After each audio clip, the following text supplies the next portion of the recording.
Hello, I'm Toycat, welcome back to the second channel video. So I'm sure you know this already, but the United Kingdom held a general election in 2019, one which was won quite handily by the governing Conservative Party, and therefore the largest opposition party, the Labour Party, lost quite seriously. So seriously, in fact, that the leader stood down, and one of these 6 people will be replacing him, and that's something that will be decided by the Labour Party over the next few months. However, the key thing about any election to replace a leader who lost quite seriously is working out exactly why they lost the election. Which of these 6 people can actually do what it takes and defeat the governing Blue Party in the UK?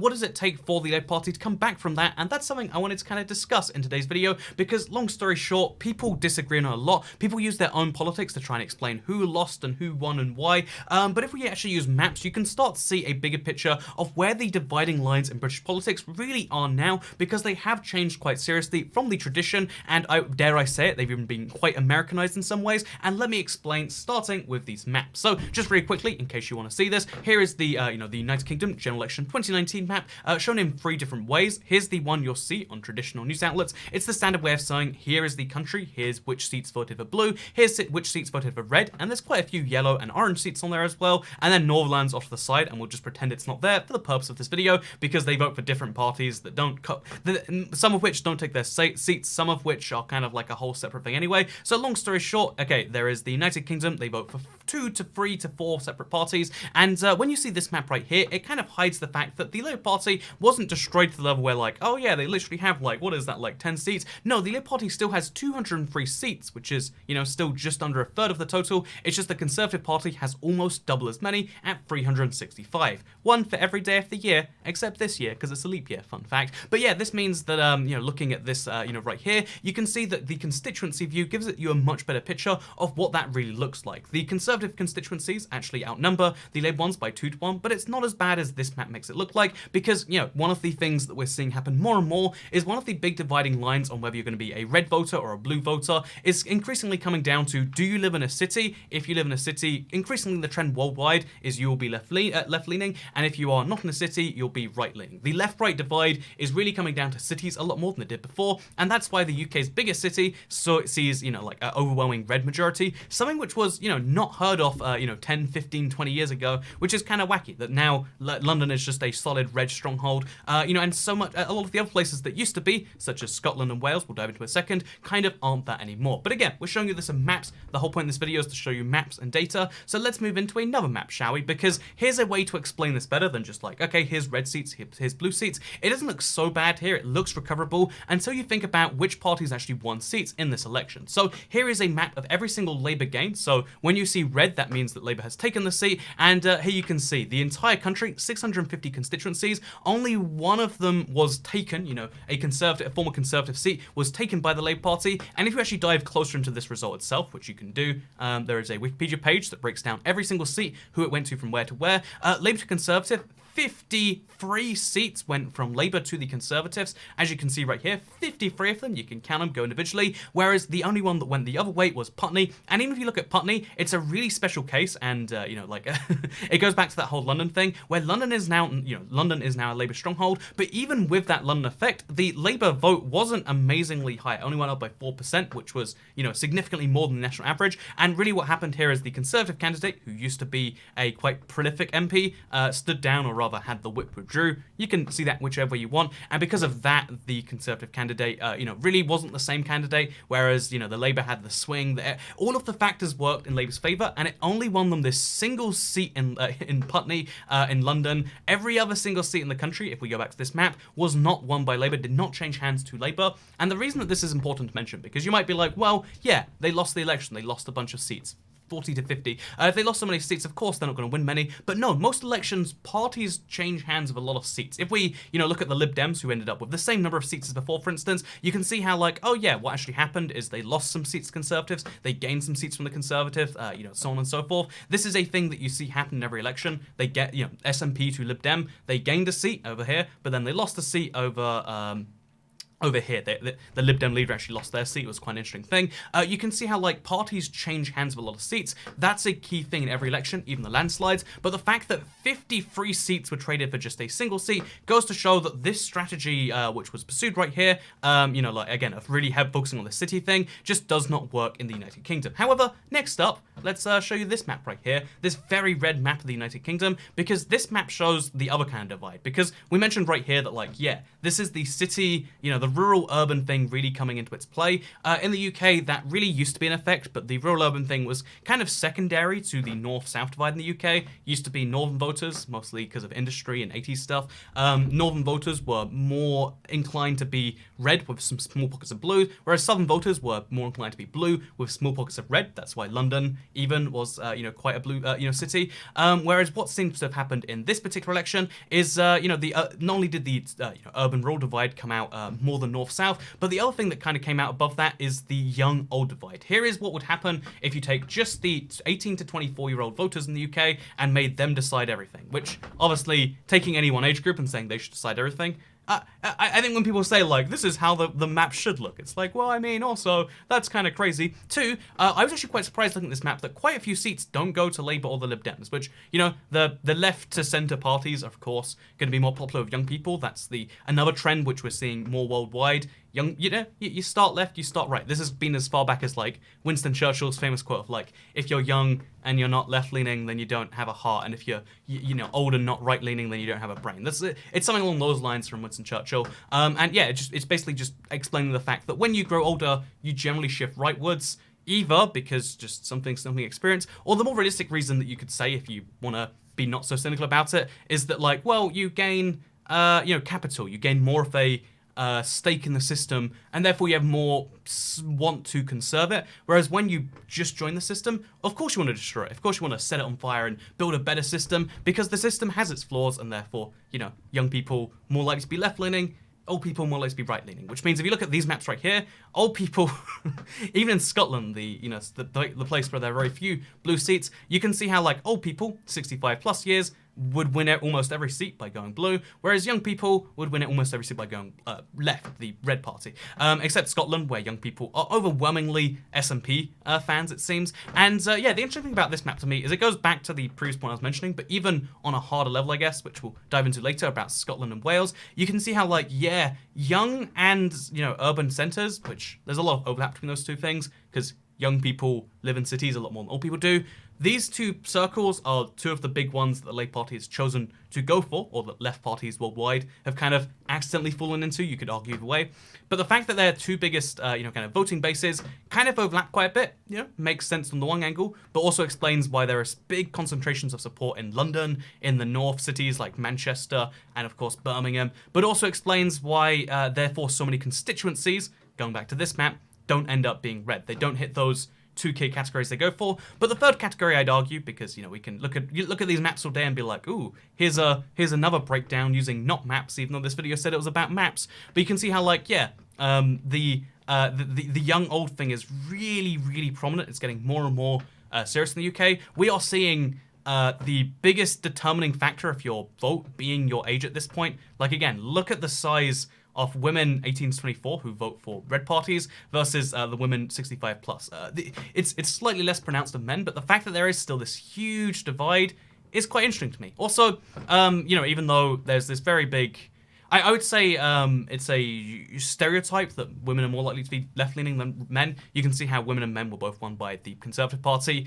Women by a smaller majority, but still not by much. And the other interesting thing I find is that if you are a you know, an Orange Party voter, the Lib Dems, vaguely centrist, because it obviously you know this so far, but just in case you watched 9 minutes of political rambling about the UK so far, Labour is left, the Red Party is left in the UK, the Blue Party is right. That's how it is in most countries, besides like the US and France and a few other weird countries. But yeah, basically, you can see how Lib Dem voters are pretty much the same across all categories. There is a big shift between right and left and red and blue amongst these ages, but if you become an orange voter, if you become a centrist voter, you don't seem to go out of that too much, besides maybe men 25 to 49 who are very slightly above the average, so another interesting little tidbit there. But the other thing here, because, you know, we're kind of mentioning how, like, yeah, age and geographic location are big things, but the other obviously big swing here is like the leftness of the policies, the left and right thing, the how like super, you know, like socialist are you versus how moderate you are, or how, I guess, like let's call it extreme you are in some ways.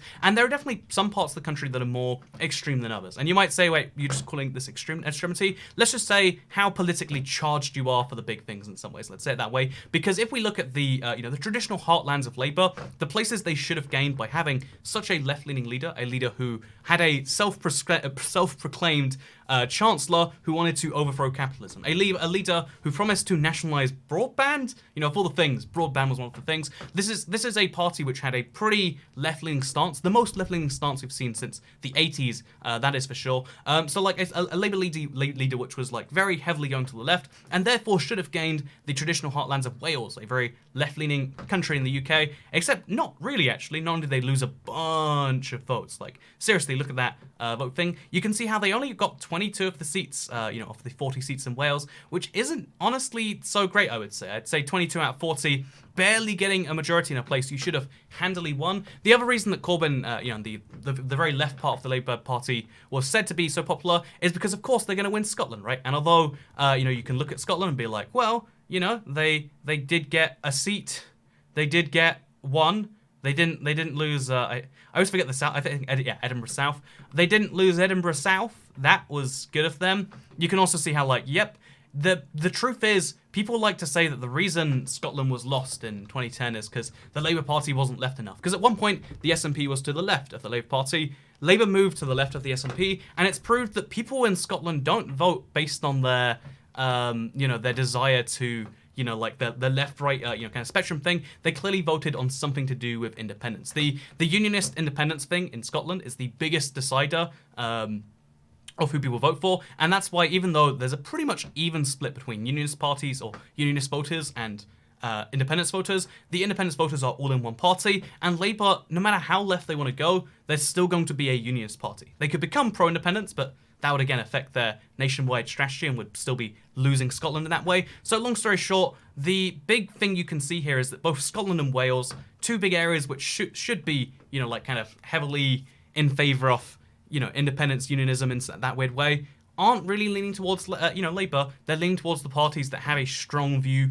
one way or the other on that issue, it seems, which is why you see a fair number of seats going to Plaid Cymru in Wales. Not many, they're not a realistic movement, but still, you see a lot of seats going towards them, which is interesting. And you also see 48 of Scotland's seats going to the SNP, despite the huge attempts by the Labour Party to regain it, because, again, it used to be a Labour heartland. Now it's a place where Labour comes fourth, which isn't so great when the big part of your pitch, a big part of your reason why you're willing to alienate the Middle England voters and the Northern England voters is to kind of gain this. Because the other area of the UK that the Labour Party was meant to gain was meant to be the North, of course. And here are the list of Labour gains in the North, and here, of course, you know, going back to this whole thing, you can see how, like, yeah, the North actually was meant to be another place. But this again, it proves another point that historically, the three big dividing lines of British politics have been north-south, have been social grade, and then after that comes all the other baggage, right? Like, those two things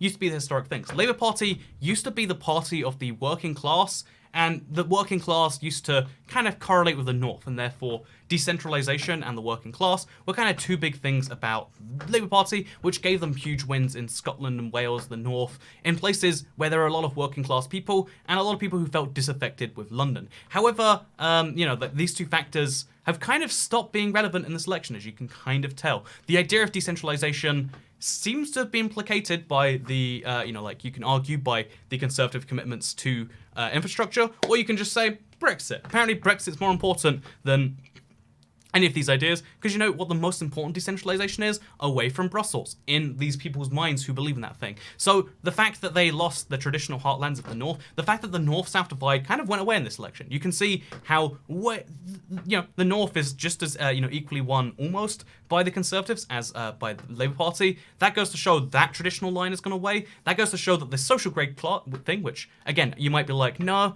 Labour's still very much going to be the party of the poor and Conservatives are the party of the rich. Not according to this right here. This is the votes by social grade.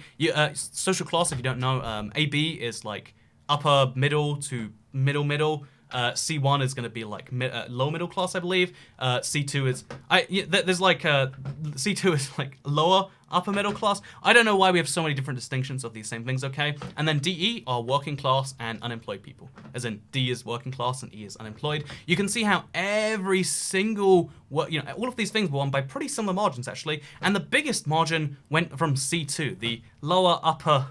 The lower middle, upper, lower class, whatever, the one above working class. You can see how, like every single class was won by the Blue Party. This wasn't an election of one part of society versus another in the senses we think of when we think of North-South UK divide. It was an election won by three major factors, as best we can tell. Looking at the data of where Labour did win, or where Labour did win. This is seriously every single seat they gained. This map, this beautiful thing. This is the seat they gained. But like you can see based on the list of Labour gains, you can see based on where Labour's vote did coordinate, that they very, very, very heavily went for the young vote. That is something we saw non-stop. The plan was, I think people called it a youthquake, the plan was get young people to vote, but sadly, because of, young people, not including myself, by the way, I vote, but young people just don't vote. No matter how charged they are, no matter how much they hate the other party, which we had a pretty toxic campaign as far as hate the other party. If you're the Blue Party, the Red Parties want to steal your cat. If you're the Red Party, then the Blue Party wants to nationalize your health service. Or privatize your health service. Nationalize the moon, I don't know. But you get the point that, like, these are things that people were led to believe. The youth vote and the city vote and the kind of, I would say, the Brexit vote are the three big factors that kind of determine where this went. And sadly, they align so strongly in the Blue Party's favour that the Conservatives, I keep switching between those two labels, they're the Blue Party and they're the Conservatives, okay? It's fine. But the Blue Party won that one, and if the Red Party wants to come back, if Labour would like to win a 2024 election, which is likely to be, unless there's some other big turmoil, the next election, if they want to win the next election, they need to redefine those boundaries. The Conservatives won so handily by attacking a part of the UK they hadn't attacked before. The North was seen as just unwinnable for the Conservatives, and for a while, they didn't really bother, putting a big effort in there. By making a big shift for new areas. So, for instance, the Labour Party had already won London really heavily, but they kept on pushing that London message, because, London is the most Remain part of the UK, alongside Scotland, of course. But, London and they pushed the pro-Remain message, which was, of course, a thing that people who support Labour agree with, but people who already support a party sadly aren't the people you need to aim for, as proven by this election. People who voted Labour were very excited about it. I'm sure anyone who saw campaigning in the UK was going. People who voted Conservative were vaguely excited about it, I'm sure too. These people were excited about the things they were voting for, but more people who are in the undecided camp, the people who decide the elections every time, the people who are actually willing to change their vote and listen to the opposing side and work out which party they should vote for based on the policies and how it might affect them or their communities or their country, those middle voters were overwhelmingly swayed away from the Labour Party, which is why, those voters, all it took was a few people switching away from Labour to any other party or not voting in the North. North was won over by the Conservatives. All it took, was, all of these different places where the Conservatives won, which was realistically just the places that hadn't been targeted by Labour for so long, had been seen as kind of shunned to the side, were kind of done in that way. And I guess the simplest way to describe this, what I'm trying to say here, is that if you look at this map right here, if you look at the social grade classing, and you see how even, if every single class group is the same level of like, I don't know about this, the big push we're seeing in modern day left and right politics, or let's just say left politics, keep this about the Labour Party, the big push we're seeing in left politics is away from the working class, the traditional big grade of the country, because a lot of the working class in countries that are predominantly white are going to be white working class. The white part of the working class as a whole by extension, because they are of that majority thing, are kind of being pushed aside because in these cities, in the places where you have very rich people, where you have apparently Labour's biggest grade, which is upper middle class, in the big cities where you see these people, there is that big kind of push towards different things, towards, like you could say the EU thing, or you could say towards the socially politics side of things. The idea of like, oh yeah, no, the intersectionality thing where all these different factors apply to make you rich or poor. It doesn't matter if you're, black. If you're black and gay but rich, really that's not privilege. But what's, the privileged person is the white man who happens to be straight and is working class in the North. This division between the people who the party traditionally stood for and the people who the 2019, the very 2020, I guess it'd be now, the modern day left stand for, they're diverging rapidly, and trying to draw the line down the center isn't working anymore. You have to either somehow combine the two, or you have to go full on onto something you haven't done for before. Maybe go for rich people that agree with your cause, which again, more and more rich people do vote for Labour as time goes on. That's a shift we've seen. And fewer working class people are voting for them, and instead are shifting over to the Conservatives, which again, you can see just how heavily these two categories were won by the Conservatives. In fact, more so, the Conservatives won the votes of poorer people more than they won the votes of richer people according to their social class, which is wacky when you consider what the traditional right-left lines are meant to be. But those right-left lines are increasingly not becoming about economics, but increasingly becoming about social policy, something which the working class north of the UK, sadly, happily, whatever, doesn't care about, right? There are lots of people who are in a party for social reasons, lots of people are in the party for economic reasons, and sadly, if you don't care about both sides, you're going to run into an issue, which is something you see a lot of the right in the world deal with to this day, I'd say.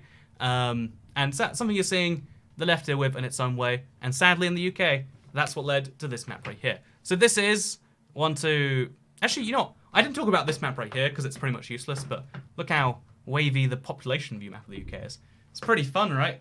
I mean, London gets big, Scotland gets small. Isn't that fun? But no, yeah, here is 2, 3, 4, 5, 6. That's not 6. We'll say 7 maps of the UK, which explain what happened in 2019. This was a politics video, so I expect lots of fun comments. Fun comments which I'll be reading, but not responding to, because let's not get into that. But I hope you'll enjoy this video. If you disagree with my analysis, feel free to type it in the comments about how actually what the left needs is to do exactly the same as they've done for the last 9 years again, and then that will win them the next election, because might be a winning strategy in trying again. I mean, that's a thing that I learned when I was a kid. Try and try again until you succeed is a thing someone told me at some point. Anyway, yeah, thank you very much for watching this video, because I'll see you in another one. Probably. Or maybe I'll do on a house fire tonight. That'd be sad. But I'll see you next time. Goodbye.